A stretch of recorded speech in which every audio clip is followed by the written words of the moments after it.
नमस्कार, मैं हूं अरुण तोमर। आप देख रहे हैं स्वराज एक्सप्रेस। देश में लोकसभा चुनाव होने हैं, ऐसे में क्या बीजेपी और अन्य दल सभी का फोकस आधी आबादी को साधने का है, और हो भी क्यों ना, आधी आबादी सत्ता की चाबी दिलाने में कारगर जो साबित होती है। देश के कई राज्यों में चुनाव को देखा जाए तो आधी आबादी ने कमाल किया है। यही वजह है कि आधी आबादी को लेकर तमाम तरह के समीकरण फिट किए जा रहे हैं। आज चर्चा इसी मुद्दे को लेकर चर्चा को विस्तार दें, उससे पहले देख लेते हैं एक रिपोर्ट। देश भर में 19-20 हजार स्थानों पर महिला समूह बैठ करके इस कार्यक्रम में जुड़े हो, ये हिंदुस्तान के सार्वजनिक जीवन की सबसे बड़ी घटना है। और इसलिए आप सब और आप सब भी अनेक अनेक अभिनंदन के अधिकारी हैं। और आपने परंपराओं को भी तोड़ा है। तो सुना आपने क्या कुछ पीएम मोदी ने कहा। जी हाँ, एक बार फिर से सियासी बिसात में महिलाएं ही हैं। यही कारण है कि पीएम मोदी हो या दूसरे दल के नेता, सभी आधी आबादी को साधने का प्रयास कर रहे हैं। दरअसल पश्चिम बंगाल के पिछले विधानसभा चुनाव में मुख्यमंत्री ममता बनर्जी की पार्टी तृणमूल कांग्रेस ने महिलाओं को लेकर एक वादा किया था। ये वादा था हर परिवार की महिला मुखिया को हर महीने 500 और 1000 रुपए देने का। ममता की पार्टी ने बड़ी जीत के साथ बंगाल में लगातार तीसरी बार सरकार बना ली। ममता सरकार ने साल 2021 में ही लक्ष्मी भंडार नाम से योजना लागू कर सामान्य वर्ग की महिलाओं को 500 और SC/ST वर्ग की महिलाओं को 1000 रुपए हर महीने देना शुरू भी कर दिया। ये महिलाओं के लिए डायरेक्ट कैश बेनिफिट की शुरुआत थी। ममता के इस दाव को दिल्ली की सत्ताधारी आम आदमी पार्टी ने पंजाब में, कांग्रेस ने हिमाचल प्रदेश और कर्नाटक के चुनाव में सफलतापूर्वक आजमाया, लेकिन इसे बड़ा कैनवास दिया मध्य प्रदेश में भारतीय जनता पार्टी की पूर्ववर्ती सरकार के मुख्यमंत्री रहे शिवराज सिंह चौहान ने। सत्ता संभालने के बाद से ही महिला मतदाताओं पर फोकस कर लाडली लक्ष्मी जैसी योजनाएं लेकर आए शिवराज ने ये बताया कि इस तरह की योजनाएं कैसे लागू की जा सकती हैं और इनका चुनावों में क्या इम्पैक्ट पड़ सकता है। मार्च 2023 में तत्कालीन सीएम शिवराज ने लाडली बहना नाम से योजना शुरू करने का ऐलान किया और 21 साल से अधिक उम्र की लाभार्थियों के खाते में योजना के तहत 1000 रुपए की पहली किश्त 10 जून को भेज भी दी है। नवंबर में मध्य प्रदेश विधानसभा के चुनाव हुए और महिला मतदाताओं ने बीजेपी को लाडली बना रिटर्न गिफ्ट दे दिया। मध्य प्रदेश चुनाव में बीजेपी को 230 में से 163 विधानसभा सीटों पर जीत मिली। लाडली बहना योजना को गेम चेंजर माना गया। सर्वे रिपोर्ट्स के मुताबिक बीजेपी और कांग्रेस के बीच महिला वोट की वजह से बड़ा गैप आया। बीजेपी ने छत्तीसगढ़ में भी महिलाओं को 12,000 रुपए सालाना देने का वादा किया और पार्टी सत्ता में वापसी करने में सफल रही। महिला मतदाताओं को बीजेपी का साइलेंट वोटर माना जाता है। राजस्थान, मध्य प्रदेश, छत्तीसगढ़ के चुनाव में बीजेपी की जीत के बाद खुद प्रधानमंत्री नरेंद्र मोदी ने कार्यकर्ताओं को संबोधित करते हुए महिलाओं की भूमिका का जिक्र किया था। उन्होंने कहा था कि नारी शक्ति ये ठान कर निकली है कि वे बीजेपी का परचम लहराएगी। इन चुनावों में महिलाओं और बहन बेटियों ने बीजेपी को खूब आशीर्वाद दिया है। 2019 के चुनाव में कुल 62 करोड़ वोट पड़े थे, जिसमें करीब 30 करोड़ महिलाएं थीं। यही वजह है कि प्रधानमंत्री नरेंद्र मोदी हो या फिर ज्यादातर दल आधी आबादी पर फोकस कर रहे हैं। ऐसे में देखने वाली बात ये होगी कि आधी आबादी की पूरी सपोर्ट लोकसभा चुनाव में आखिर किसे मिलती है। सलमान खान, स्वराज एक्सप्रेस। इस पर ज्यादा चर्चा के लिए हमारी इस बिग डिबेट में मौजूद हैं बीजेपी प्रवक्ता गुलरेज शेख, कांग्रेस प्रवक्ता धर्मेश शर्मा, वरिष्ठ पत्रकार हैं आशीष दुबे जी। आप तीनों ही मेहमानों का बहुत बहुत स्वागत है स्वराज एक्सप्रेस में। गुलरेज शेख जी, भारतीय जनता पार्टी कहती कि महिला वोटर बीजेपी का साइलेंट वोटर है, लेकिन पश्चिम बंगाल में साइलेंट वोटर काम नहीं कर पाया, क्या वजह रही? नहीं, आप गलत कह रहे हैं कि किसी जमाने में ये हुआ करता था कि साइलेंट वोटर था, लेकिन आज के समय हमारी बहन बेटियां हमारी सबसे वोकल वोटर है। मतलब पुरुषों से भी अधिक कोई वोटर यदि वोकल है बीजेपी के पक्ष में तो वो महिला वोटर है, चाहे वो मध्य प्रदेश की हो या फिर देश के अन्य राज्यों में हो। और आज आपने मध्य प्रदेश में एक और चीज देखी कि कांग्रेस की प्रदेश की जो सचिव हैं ममता जी, उनके सहित सैकड़ों महिलाओं ने बीजेपी की सदस्यता ली। और यदि अभी कांग्रेस के प्रवक्ता चाहेंगे तो इसमें मैं नाम भी दे दूंगा, चाहे उसमें महिला कांग्रेस के नेत्रियां हो, चाहे ब्लॉक कांग्रेस के अध्यक्ष हो, वे सब थी जिन्होंने बीजेपी की सदस्यता ली, क्योंकि वो समझ चुके हैं कि आधी आबादी का हित यदि कोई कर सकता है तो वो भारतीय जनता पार्टी करती है, जिसमें विश्वास भी है, जिसमें विजन भी है और जिसमें नरेंद्र मोदी जी जैसे नेता भी है जो गारंटी देते हैं अपनी कि इन बहनों के साथ मैं गलत नहीं होने दूंगा, इनके हक इनको दिलवा कर रहूंगा, इनकी प्रगति करके रहूंगा, इनके जीवन में सुधार करके रहूंगा। और यदि आप मध्य प्रदेश की बात करें तो आप पाएंगे कि कांग्रेस ने किस प्रकार से इनका जीना दुभर कर दिया था कि ये WHO का आंकड़े बोलते हैं, गुलरेशे को भाजपा नहीं कहती, कि माननीय दिग्विजय सिंह जी के कालखंड में मध्य प्रदेश में जो संस्थागत प्रसव हुआ करता था महिलाओं का, वो केवल 22% हुआ करता था। बड़ा शर्मनाक आंकड़ा था। महिलाओं की लिटरेसी बहुत कम थी, चाइल्ड बर्थ, चाइल्ड डेथ का जो रेशो था वो बहुत ज्यादा था। ये सारी स्थितियों से महिलाएं जूझ रही थी, लेकिन हमने उनको लाडली लक्ष्मी योजना से भी उनको लाभान्वित किया, आज लाडली बहना से भी कर रहे हैं और भी कई योजनाएं लाएंगे। जी, हमारे साथ धर्मेश शर्मा है, कांग्रेस प्रवक्ता है। धर्मेंद्र जी, बीजेपी कह रही लाडली बहना योजना लाए, लाडली लक्ष्मी योजना लेके आए और बीजेपी कार्यकाल में महिला हमेशा खुश रही। कांग्रेस का शासन था, महिलाएं परेशान रहती थी।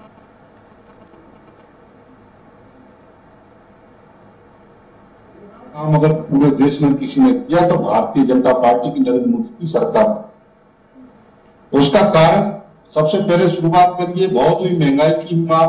अब की बार किसकी सरकार? आज वो महंगाई बढ़कर 4 गुना ज्यादा उन गृहिणियों को परेशान कर रही है। जिस गैस सिलेंडर के दाम 412 रुपए होते थे, वो गैस सिलेंडर 1000 रुपए को पार कर गया। उसका सबसे ज्यादा असर माताएं बहनों पर पड़ा, चूंकि घर को चलाने का जिम्मा माताएं बहनों पर। और बहुत हुई महिला पर मार, बहुत हुआ महिलाओं पर अत्याचार। मध्य प्रदेश ही नहीं, पूरे देश में महिलाओं पर अत्याचार लगातार बढ़ता जा रहा है बीजेपी की सरकार में। और बीजेपी के ही सांसद हो या विधायक, आप देखिए किस प्रकार से हमारी महिला खिलाड़ी जिन्होंने पूरे विश्व में भारत का नाम रोशन किया, उन महिला खिलाड़ियों पर इनके सांसद ब्रजभूषण शरण सिंह द्वारा अत्याचार, यौन उत्पीड़न किया गया और भारतीय जनता पार्टी की मोदी सरकार उसका संरक्षण करती रही। कुलदीप सेंगर जैसे तमाम उदाहरण है। मध्य प्रदेश पर अब मैं आता हूं, मध्य प्रदेश हो या छत्तीसगढ़ हो, यहां भी इन्होंने माताएं बहनों को ठगने का काम किया। महिला अत्याचार में नंबर 1 मध्य प्रदेश रहा। किसकी सरकार में? बीजेपी की सरकार में।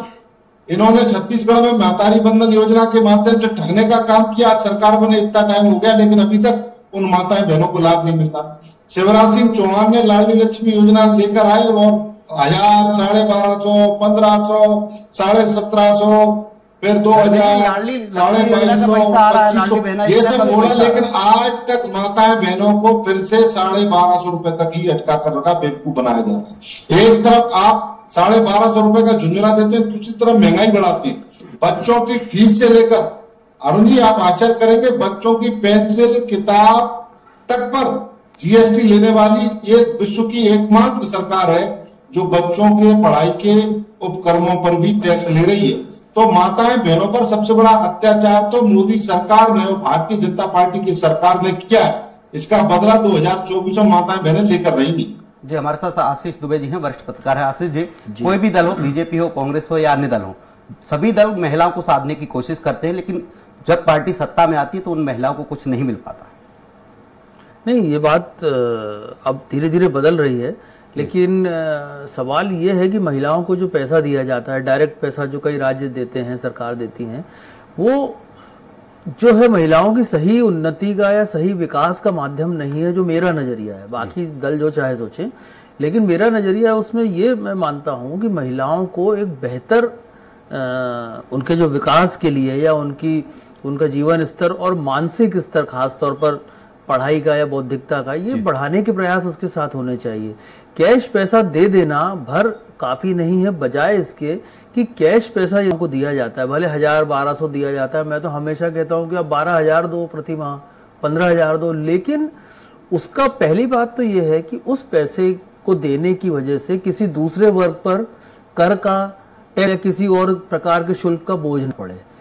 दूसरी बात है कि महिलाओं को आप जो पैसा दे रहे हो उसके बदले महिलाओं से भी कुछ लो, सरकार जो उनका हुनर है, जो उनकी स्किल्स हैं, जो वो योगदान कर सकती है, उस तरह का कुछ प्रोडक्ट या कोई चीज उनसे ली जाए तो एक नया बाजार खड़ा होगा, लिक्विडिटी बनेगी और महिलाएं ज्यादा बेहतर कर सकती हैं, जो उनकी क्षमताएं होंगी वो उभर के आ सकती हैं। तो राजनीति में चूंकि महिलाओं का अभी एक नया चलन है, महिलाओं को वोट, महिला वोट अपनी तरफ लेने का, और दोनों ही दलों में है और बाकी भी दलों में है, बंगाल में भी है, तो ये जो है ये बात ठीक है, लेकिन इनका जो विकास जिस तरह से होना चाहिए उसके प्रयास किए जाने चाहिए। राजनीतिक रूप से भी जो टिकट दिए जाते हैं महिलाओं को, वो ठीक है, टिकट दिए जाते हैं, वो जीत जाती हैं, सब कुछ है, लेकिन एक बेहतर प्रशिक्षण, एक बेहतर मौके और राजनीति में भी आगे बढ़ने के लिए उस तरह का माहौल, ये सब एक साथ यदि उपलब्ध कराया जाएगा तो महिलाएं जो हैं, जो राजनीति में है वो भी, और जो समाज के अंतिम छोर पे खड़ी हैं वो सब एक साथ दक्ष होंगी। तो जरूरत मुझे लगता है इसी बात की है, लेकिन एक पक्ष ज्यादा उभर रहा है कि महिलाओं को जो कैश बेनिफिट जो दिए जा रहे हैं वो, दूसरी जो जरूरतें हैं उस पर ज्यादा ध्यान दिया जाएगा, तब ये विकास, राजनीतिक चेतना भी आएगी और सामाजिक चेतना भी आएगी। जी, गुलरेज शेख जी हमारे साथ बीजेपी प्रवक्ता। गुलरेज शेख जी, 1250 रुपए देने से काम नहीं चलेगा, महिला को जागरूक करना पड़ेगा। ये 1250 रुपए लाडली बहना योजना, लाडली लक्ष्मी योजना, ये तो कहीं ना कहीं देखा जाए तो वोट बैंक को बटोरने की कोशिश है, क्योंकि चुनाव से पहले योजना चलाई जाती है और इसका बेनिफिट चुनाव में देखने को मिल जाता है। नहीं, गलत बात है। ये जो है एक सशक्तिकरण का प्रयास है, लेकिन उसके अलावा भारतीय जनता पार्टी की सरकार ने बहुत सारा काम किए हैं, चाहे गर्ल्स स्कूल खोलना हो, चाहे कन्या विद्यालय महाविद्यालय खोलने का काम हो, चाहे स्कॉलरशिप, बच्चियों के लिए स्पेसिफिक स्कॉलरशिप का अरेंजमेंट करना हो, चाहे मैटरनिटी वार्ड्स जो होते हैं उसमें विस्तार करना हो। तो ये सब जो होता है ना, ये जीवन का स्तर सुधारता है, और जब बच्ची पढ़ लिखती है, जब वो नौकरी में आती है, और उसको, अब आप छोटी सी चीज देखिए, एक साइकिल, जो बच्चियों को साइकिल दी जाती है वो भी उसका सशक्तिकरण का प्रतीक बनता है, और उसके पढ़ने लिखने में उसको आगे ले जाता है। तो उसका स्वास्थ्य हुआ, उसकी एजुकेशन हुई, उसका जो ट्रेवलिंग हुई, और उसका जो पॉकेट मनी हुई। यदि आप 3-4 चीजें सरकारें करती हैं तो उससे बहुत लाभ मिलता है, सशक्तिकरण होता है, प्लस बीजेपी नेतृत्व की भी क्षमता महिलाओं में उभारती है।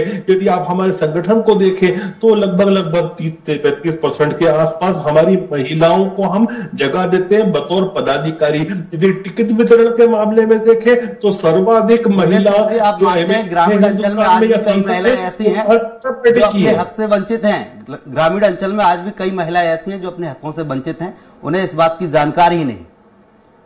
नहीं, मैं आपकी बात को कोई खंडन नहीं करूंगा, है ये समस्याएं, और इसके लिए और भी काम करना जरूरी है। आप इस बात को मानते हैं? नहीं, मैं मानता हूं कि और भी काम करने की आवश्यकता है, इसीलिए चाहे फिर लाडली बहना योजना लाई गई हो, चाहे दूसरी योजनाएं लाई जाती है, इसीलिए लाई जाती है क्योंकि अभी वो सैचुरेशन लेवल नहीं आया है। जब सैचुरेशन लेवल जब आएगा, जब ये समस्याएं खत्म हो जाएंगी, तब फिर ऐसी योजनाओं की जरूरत नहीं पड़ेगी जो हम लगातार ला रहे हैं। इसीलिए ला रहे हैं क्योंकि हमको और आगे प्रोत्साहित करना है और उनका जीवन सुधारना है, उनका सशक्तिकरण करना है। छत्तीसगढ़ में आपने चुनाव से पहले महतारी बंधन योजना चलाई, उसके तहत अभी भी महिलाओं को पैसा नहीं मिल पाया है। कांग्रेस प्रवक्ता ने अभी ये आरोप आप पे लगाया है। कांग्रेस मतलब झूठ बोलने की मशीन। कांग्रेस का डीएनए में झूठ कूट के भरा है। महिलाओं को छत्तीसगढ़ में पैसा मिल रहा है। कांग्रेस प्रवक्ता धर्मेंद्र शर्मा जी, गुलरेज शेख जी कह रहे हैं कि छत्तीसगढ़ में महिलाओं को पैसा मिल रहा है, आप आरोप निराधार लगा रहे हैं। देखिए, जिनकी बुनियादी डीएनए झूठ का हो वो कांग्रेस पर आरोप लगा सकते हैं, क्योंकि ये सत्ता में है, लेकिन जवाबदेही इनकी ज्यादा है जी। सवाल का जवाब देने की उल्टा सवाल करते हैं। अब आप इनसे पूछिए, क्या छत्तीसगढ़ में महतारी बंधन योजना चालू हो गई? आपके चैनल पर बैठकर झूठ बोल रहे हैं। दूसरा, मध्य प्रदेश की इन्होंने बात की, तो मध्य प्रदेश में हम माताएं बहनों का जीवन सुधारने की कोशिश कर रहे हैं। अरे साहब, आप 20 साल से सरकार में थे, 20 साल होने को आ गई आपकी सरकार को, आपको चुनाव के समय महिलाएं याद आ गई। उससे पहले 18 साल आपने जो मध्य प्रदेश की माताएं बहनों को ठगने का काम किया, उसको लेकर आपने कभी कुछ कहा? दूसरी बात, आज माताएं बहनों पर जो अत्याचार हो रहा है, महंगाई लगातार बढ़ रही, महंगाई पर आप कुछ नहीं बोलते। अरे 1000-1200 रुपए आप गृहिणी के तौर पर दे देते हो, लेकिन एक गृहिणी के परिवार में सालाना 3 से 4 हजार रुपए की महंगाई से बढ़ोतरी जो हो रही है, उसकी जेब से आप जो पैसा चुरा रहे हो, उसका हिसाब कौन देगा?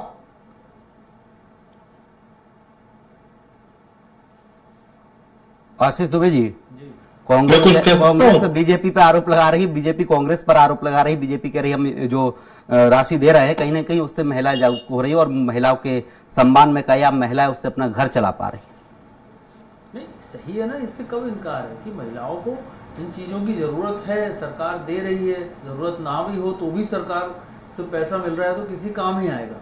तो ये बात ठीक है। मेरा जो बात है वो जो अभी गुलरेज जी कह रहे थे, वो उनकी ज़्यादा फोकस इस बात पर था कि महिलाओं छात्रवृत्ति मिलती है, उनकी शैक्षिक चेतना बढ़ती है। ये बात सही है, ये बढ़ना चाहिए, लेकिन ये प्रयास लंबे समय पे चलाने होंगे ताकि एक वक्त ऐसा आए कि महिलाओं को फ्री पैसा देने की जरूरत ना पड़े। जब जनरेशन चेंज हो तो दक्ष महिलाएं हों, प्रशिक्षित महिलाएं हों, अपने पैरों पे खड़ी हों, और सरकार यदि उन्हें कुछ दे रही है तो बदले में वो सरकार को कुछ दें। मैं ये कहना चाहता हूँ कि उस तरह का हुनर हो, तो वो बात सही है। ये लॉन्ग टर्म प्रयास हैं, जब होंगे तब इसके परिणाम सामने आएंगे, लेकिन ये चलते रहें तो बेहतर है। तो सिर्फ वोट के लिए जो चीज़ है उसके साथ साथ जो है समाज के लिए भी जब वो प्रयास उसी तरह से बनेंगे तो ही इसका एक पूरा समन्वित रिजल्ट आएगा। बाकी जो आरोप प्रत्यारोप में देखिए राजनीतिक तौर पर ये रहेंगे और हमेशा रहेंगे, इसको कोई चाहे सत्ता इधर हो चाहे सत्ता उधर हो, चीजें चलेंगी। सवाल नतीजों का है, जब वो नतीजे बेहतर आएंगे तो ये योजना की सफलताएं कहलाएंगी या किसी नेता के विजन की सफलता कहलाएगी। तो अभी ये प्रोसेस, मुझे लगता है सभी सहमत होना चाहिए इससे कि प्रोसेस शुरू हुआ है, कुछ साल हुए हैं, कुछ चीजें चल रही हैं, लेकिन इसका जो है सिर्फ सियासी पक्ष, कोई भी सियासी दल नहीं देखेगा, सिर्फ दूसरा पक्ष, जाहिर है इससे कोई भी सियासी दल इस सियासी फायदे को छोड़ नहीं सकता, तो वो सिर्फ सियासी पक्ष ना देखे, दूसरे पक्ष भी देखेगा तो बेहतर होगा। अभी देखिए 1952 से अब तक जो लोकसभा चुनाव हुए हैं उसमें तकरीबन 600 महिला सांसद चुनी गई हैं आज तक, तो उस मान से ये कम है। दूसरी बात यह है कि जो अभी मौजूदा विधानसभा है उसमें लगभग 450 महिला विधायक हैं और सर्वाधिक महिला विधायक 33% उत्तर प्रदेश की विधानसभा में। तो ये अभी जो नया ट्रेंड आया है 33% महिला आरक्षण और ये चीजें आई हैं, तो ये अभी बिल्कुल शुरुआत है। ये उत्तर प्रदेश में उस वजह से नतीजा नहीं आया, लेकिन अब जो चुनाव होंगे उसमें ये चीजें बहुत साफ तौर पे सामने आएंगी कि 33% महिला आरक्षण को लेकर राजनीतिक दलों की नीयत क्या है, उनकी नीति क्या है और उसके परिणाम क्या है। और जो परिणाम आएंगे तो उसके बाद महिलाओं को प्रोत्साहन कैसे मिलेगा, उनको मौके कैसे बेहतर मिलेंगे। कई बार ऐसा होता है महिलाएं जीत के आती हैं लेकिन उनका परिवारजन उन पे हावी होते हैं, वो मोटे तौर पर राजनीति करते हैं, जिनको हम पार्षद पति या विधायक पति या सांसद पति भी कह दिया जाता है। तो ये सब चीजें धीरे धीरे हालांकि बंद हो रही हैं, कुछ कानून आ रहे हैं, लेकिन ये सब चीजें एक ऑनगोइंग प्रोसेस है। चेतना जब तक नहीं जगेगी तब तक ये चीजें ठीक है, टिकट वगैरह से लोग जीतेंगे, लेकिन इसके साथ साथ दलों को प्रयास करना होगा कि महिलाओं को महत्वपूर्ण जगहों पर महत्वपूर्ण मौके दिए जाए और उस तरह का उनको प्रशिक्षण दिया जाए। जी गुलरेज जी, पहले विधानसभा चुनाव था, अब लोकसभा चुनाव है, सिर पे है लोकसभा चुनाव। इस बार बीजेपी महिलाओं को कौन सा मंत्र देने जा रही है जिससे वो बीजेपी के पक्ष में वोट करेंगे? नहीं, देखिए ये एक कांस्टेंट प्रक्रिया होती है और ऐसा नहीं होता कि विधानसभा था तो कर लिया फिर लोकसभा में करेंगे। मैं तो आपको सतत चीज बताता हूँ, दिग्विजय सिंह जी का जब कालखंड था तब उस समय लाडली लक्ष्मी जैसी कोई योजना मध्य प्रदेश में नहीं थी, हम लेकर आए। उस योजना का लाभ आपको मिला? उस योजना का लाभ भी आपको मिला? जो काम करेगा तो उसको लाभ मिलेगा ना। जो छात्र पढ़ता है तो पास होता है। तो सरकार का और नेताओं का काम ही होता है काम करना। मुख्यमंत्री कन्या विवाह और निकाह योजना जैसी कन्यादान और निकाह योजना जैसी कोई योजना नहीं हुआ करती थी, हम लेकर आए। उज्ज्वला के माध्यम से करोड़ों बहन बेटियों को हमने गैस के सिलेंडर दिए। शासकीय सेवा में मध्य प्रदेश में कोई आरक्षण नहीं हुआ करता था, महिलाओं के लिए आरक्षण का कॉन्सेप्ट हम लेकर आए। पंचायतों में आरक्षण 33% था, उसको 50% हमने किया। महिला स्व सहायता जो समूह होते हैं उसमें 2500% का इजाफा हमारे कालखंड में हुआ।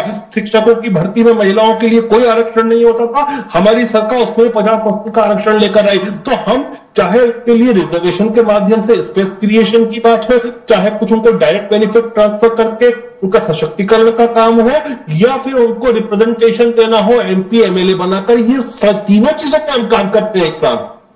जी धर्मेंद्र शर्मा जी, बीजेपी कह रही है कि हम महिलाओं के पक्ष पर रहते हैं, पंचायत चुनाव हो चाहे लाडली लक्ष्मी योजना जैसी योजना है, कई सारी योजनाएं बीजेपी चला रही है, उसका लाभ महिलाओं को मिल रहा है और इसी वजह से महिलाएं बीजेपी के पक्ष में वोट करती है। लेकिन आपकी जब सरकार थी आपने ऐसी कोई योजना नहीं चला पाई जिससे महिला आपके पक्ष में वोट कर पाए। भारतीय जनता पार्टी के प्रवक्ता भी झूठ और जुमला परोस रहे हैं। महिलाओं की सुरक्षा के लिए कांग्रेस सरकार ने निर्भया फंड बनाया था, क्या हुआ उस फंड का? इन्होंने उसको खत्म कर दिया। इन्होंने जुमला दिया महंगाई कम करने का, महंगाई कम नहीं कर पाए। महिला अत्याचार लगातार बढ़ रहा है। रही बात महिलाओं को अधिकार देने की बात, तो राजीव गांधी जी की सरकार से लेकर कांग्रेस की सरकारों ने लगातार महिलाओं की शिक्षा से लेकर महिलाओं का राजनीति में हस्तक्षेप कैसे बढ़े इसको लेकर काम किया। लेकिन भारतीय जनता पार्टी के नेता पदाधिकारी महिलाओं पर अत्याचार करने में अव्वल हैं। आप भाजपा के नेताओं को उठा लीजिए, इन्होंने नारा दिया बेटी बचाओ बेटी पढ़ाओ। अब भारतीय जनता पार्टी से और भारतीय जनता पार्टी के नेताओं से बेटियों को बचाने की जरूरत पड़ गई है देश की जनता को। पूरे देश की जनता और माताएं बहनें देख रही हैं कि भारतीय जनता पार्टी भौरी देवी कांड बहुत सारी चीजें ऐसी है। किस प्रकार से भाजपा बीजेपी ने हमेशा महिलाओं का सशक्तिकरण किया है, ऐसा कभी नहीं किया। यदि किसी ने गलत किया उसको दोषी को सजा दी है, ये भारतीय जनता पार्टी का कर्तव्य रहा है। आपके जैसे तंदूरों में औरतों को जलाते नहीं है हम, भौरी देवी नहीं बनाते हैं हम। इसके मामले में आप देख लीजिए, हमारी महिला खिलाड़ी आज तक न्याय के लिए भटक रही है, लेकिन मोदी सरकार हिम्मत नहीं जुटा पाई कि उनको न्याय दिला पाए। तो ये सब भारतीय जनता पार्टी के नेता, महिला खिलाड़ियों की बात हो रही, महिला खिलाड़ी आज भी न्याय के लिए भटक रही है, उन्हें अभी तक न्याय नहीं मिला है। आपकी पार्टी के नेता हैं ब्रजभूषण सर। नहीं, बिल्कुल न्याय मिला है और पूरी कानूनी कार्रवाई चल भी रही है। उनको रेसलिंग फेडरेशन से उनको उनके परिवार को हटाया भी गया है और इसीलिए जो वो बेटियां थी प्रोटेस्ट कर रही थी वो सहमत होकर और प्रोटेस्ट नहीं कर रही हैं। कांग्रेस को थोड़ी अपनी आंखें भी खोलना पड़ेगी और दिमाग भी खोलना होगा और जुबान को भी साफ करना होगा कि झूठ कम निकले उससे। लेकिन जहां तक इन्होंने बोला कि बेटी बचाओ बीजेपी के नेताओं से, तो भैया हमारे यहाँ भौरी देवी कांड नहीं करते हैं, हमारे यहाँ तंदूर में महिलाओं को जलाया नहीं जाता है और यदि किसी नेता ने गलत किया है सजा की जाती है। आप वो सेंगर को देख लीजिए, उत्तर प्रदेश की जेल में पड़ा है। किया ये आप भूल गए क्या बोल रहे जी? सेंगर को देख लीजिए, बीजेपी ने उठा के जेल में फेंक दिया, अंदर है वो। जब आपके नेताओं बाहर निकलने की कोई जरूरत नहीं सरकी। ये बीजेपी है, औरतों को जला दो तंदूर में डाल के। आशीष दुबे जी, धर्मेंद्र शर्मा जी, समय का अभाव है। आप तीनों मेहमानों का तमाम चर्चा के लिए बहुत बहुत शुक्रिया। चुनाव से पहले किस तरीके से महिलाओं को योजनाओं का लाभ दिया जाता है और किस तरीके से वोट अपने पक्ष में किया जाए, इसको लेकर सभी पार्टियां एकजुट रहती हैं। देखा जाए चाहे बीजेपी हो, कांग्रेस हो, कोई भी पार्टी हो, चुनाव से पहले महिलाओं के लिए तमाम योजना चलाती है। फिलहाल के लिए हमारी इस बिग डिबेट में इतना ही। आप देखते रहिए स्वराज एक्सप्रेस। नमस्कार।